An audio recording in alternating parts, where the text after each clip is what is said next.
तो एक बेसिक सवाल जो हमारे मन में आता है वो ये कि पैसा इन्वेस्ट करना चाहिए या नहीं। और इसका जवाब भी बहुत ही सिंपल है। देखो, वैसे इन्वेस्ट करने के बहुत सारे रीजंस हैं, लेकिन आज हम कुछ अलग चीज़ों पर फोकस करने वाले हैं। और उसे समझने के लिए हमें एक साइकिल समझनी होगी। हम इंडियन सेविंग में पीछे नहीं है, हम पीछे हैं तो इन्वेस्टमेंट में। और हम इन्वेस्टमेंट में इसलिए पीछे हैं क्योंकि फाइनेंशियल अवेयरनेस इंडिया में उतना कुछ खास नहीं रहा है। हमें इन्वेस्टमेंट के बारे में कहीं पर भी नहीं सिखाया जाता, ना स्कूल कॉलेजेस में ना घर पे। देखो, आप अगर अपना घर भी चला रहे हो तो उसमें मनी मैनेजमेंट का बहुत बड़ा रोल होता है। हम जितनी भी कई सारी चीज़ें करते हैं उनमें फाइनेंशियल मैनेजमेंट और मनी मैनेजमेंट का बहुत बड़ा रोल होता है, लेकिन हमें money management, financial management, investment इनके बारे में सिखाया ही नहीं जाता। तो इन्वेस्टमेंट को पूरी तरह समझने के लिए हमें एक साइकिल को समझना होगा। हम देखते हैं कि हम में से ज़्यादातर लोग पैसा सेव तो करते हैं पर वो इन्वेस्ट नहीं करते, घर में ही रखते हैं। पैसा घर में रखने की वजह से वो पैसा इकोनॉमी में फ्लो नहीं होता, जिससे ना आपका पैसा बढ़ता है ना ही इकोनॉमी को आपके पैसे का कुछ फायदा होता है। तो अगर आपको अपने पैसों को बढ़ाना है तो आपको अपने पैसों को काम पर लगाना होगा। तो जब आप स्टॉक मार्केट में डायरेक्टली या इनडायरेक्टली इन्वेस्ट करते हो या स्टार्टअप्स में इन्वेस्ट करते हो तब आपका पैसा इकोनॉमी में फ्लो होने लगता है और आपके पैसों से उन कंपनीज को अपना काम बढ़ाने के लिए, अपना बिजनेस एक्सपांड करने के लिए पैसा मिलता है, जिससे कंपनीज अपना काम बढ़ाने लगती है, ज़्यादा प्रोडक्शन करने लगती है, जिसका फायदा कंट्री को होता है, जिससे कंट्री का जीडीपी बढ़ने में मदद होती है। कंपनी जब अपना ऑपरेशन एक्सपांड करती है, अपना काम बढ़ाती है, तब लोगों को एम्प्लॉयमेंट भी मिलती है। तो कंपनी के बढ़ने से जिन लोगों को जॉब मिली है उन्हें सैलरीज मिलती है, तो उस सैलरी में से कुछ हिस्सा वो एम्प्लॉयज किसी कंपनी में या स्टार्टअप में इन्वेस्ट करते हैं, तो अगेन वो पैसा भी इकोनॉमी में फ्लो होने लगता है, जिससे और ज़्यादा कंपनीज को पैसा मिलता है और अपना बिजनेस बढ़ाने में मदद होती है। तो ये एक साइकिल है जिसे समझना हमारे लिए बहुत ज़्यादा ज़रूरी है।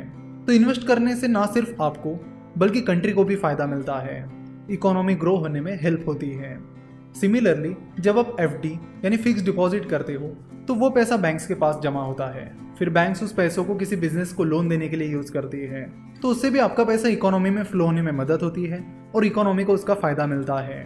तो चाहे आप अपना पैसा बैंक में डालिए, स्टॉक मार्केट में इन्वेस्ट करिए या म्यूचुअल फंड में इन्वेस्ट करिए, लेकिन कहीं ना कहीं अपने पैसों को आप काम पर लगाइए, उसे घर में मत रखिए।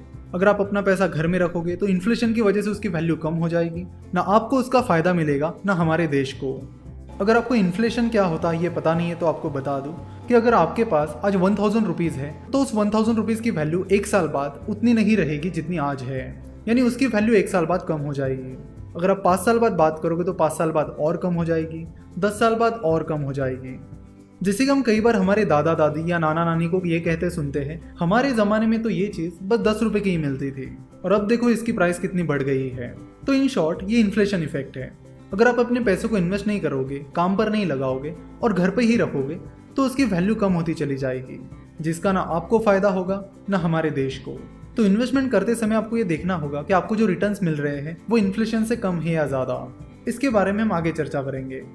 इन्वेस्टमेंट करने के लिए नेक्स्ट चीज़ जो आती है वो होती है फ्यूचर प्लानिंग, यानी जब तक आप काम कर रहे हो तब तक ठीक है, लेकिन जैसे आप काम करना बंद कर दोगे तो फिर पैसा कहाँ से आएगा।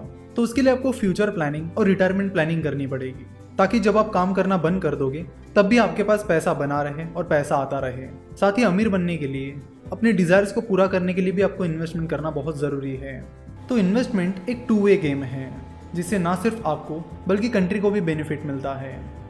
नेक्स्ट लेक्चर में हम कुछ इन्वेस्टमेंट स्ट्रीम्स के बारे में बात करेंगे, यानी वो कौन कौन से इन्वेस्टमेंट एवेन्यूज़ हैं जहाँ पर आप इन्वेस्ट कर सकते हो, कौन सा तरीका आपको सूटेबल हो सकता है और कौन सा नहीं। इन सब चीज़ों के बारे में हम नेक्स्ट लेक्चर में बात करेंगे।